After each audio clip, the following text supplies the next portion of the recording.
transactions against fraud attacks.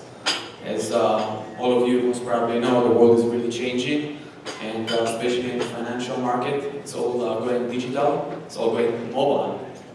And the way that we used to pay, we still used to pay, but this is changing, is actually changing rapidly. So all the plastic cards, the debit, the credit, all that, well, in no time this will be history because everything is moving to the mobile channel, of course. So we're doing P2P money transfer, in-store transactions, NFC, we're scanning QR codes, using contactless, doing BLEs today, and so forth. I don't know when was the last time that you visited a branch, or where was the last time that you actually used any other device but your mobile to transfer money. Now with this luxury and convenience, of course, there's also a risk, and fraud is on the rise. So don't be so comfortable when you're transferring money, because bear in mind that your identities are definitely out there already. If you even made one transaction, your credentials, your identity, your card number is already stolen. And this is a big problem because everybody's struggling with, on one hand, clearly reducing the fraud losses and avoiding fraud losses, but on the other hand also enabling this great user experience to get more and more customers on board using the new mobile channel. So as you can see, you know, the numbers, well, the numbers are not here. Where's the numbers? Okay, here are the numbers. So this is just, you know, an example of what kind of fraud we're actually talking about. Just this year, well, my presentation is so autonomous. Does whatever it wants, huh? Super. Okay. Stay. So with regards to the numbers, this is really growing. About 65% of the fraud was generated by mobile devices in Q1 this year. More than $16 billion were lost just last year on mobile transactions. So there is no question about this. Is actually growing due to the fact that the growth is there also from a transaction point of view. Just 4 years back when this revolution started, the annual transaction volume was about $50 billion, and then it grew year by year. So 120, and then last year we closed at approximately $800 billion, excluding like mobile money transfer, mobile banking money transfer, and of course excluding China, which is like past 2.5 trillion a long time ago.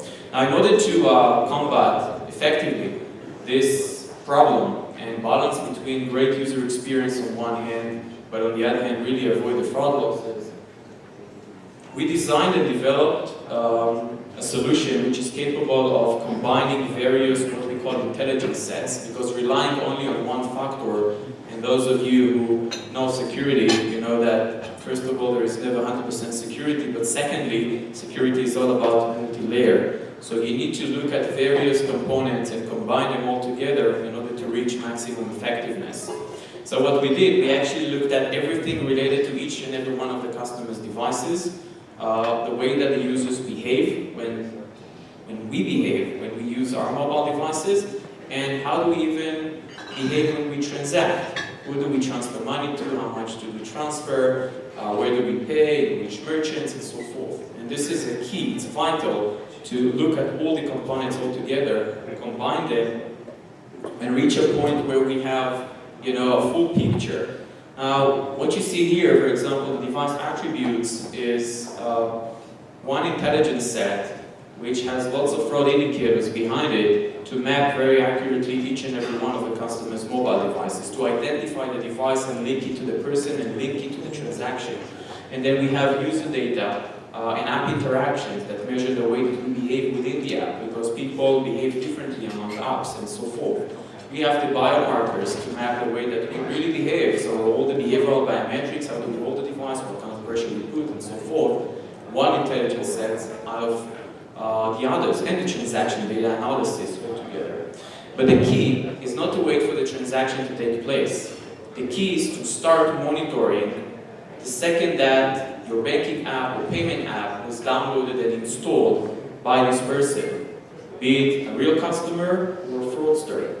So the user journey starts the second that the app was downloaded and installed, and then the customer goes through this onboarding process or signs in. Later on, links the debit card or the credit card or the bank account to the app. And the last phase is, of course, the transaction itself. So what you can see here is that different intelligence sets are activated at different stage in order to assess the risk and let you know whether it's safe or whether it's risky. So moving on, as you can see now, step 2, 4 intelligence sets are activated. Moving on, 5 are activated, and when the transaction takes place, all 6 are activated to measure the risk and stop the fraud from happening. Questions, please.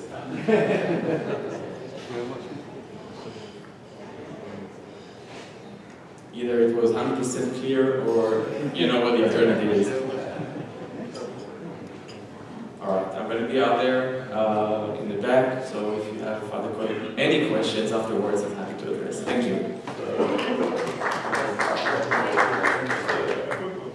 you have a case study you can talk through? Yeah, absolutely. We actually have a case studies, several, but I'd say that the most significant one is one of the largest US banks, where they're already, they're experiencing fraud losses on several payment apps, banking apps and payment apps. One of them is Zelle, for example. Zelle, fraud on Zelle is really growing now. It's flying with P2P. And we're working very closely with them. We managed to reduce the fraud, but not just the fraud, also the operational cost. Okay? Because when you look at it, the challenge today, or one of the problems today, is that the legacy systems generate very high false positive. This is a problem that all of you, I'm sure, are experiencing.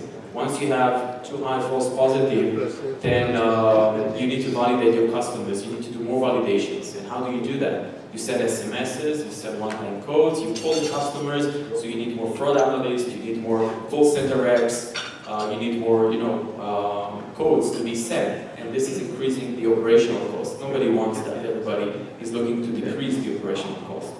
And that's part of the business case at the end of the day, to reduce the fraud, the operational cost, and increase the adoption rate and enable this true frictionless experience.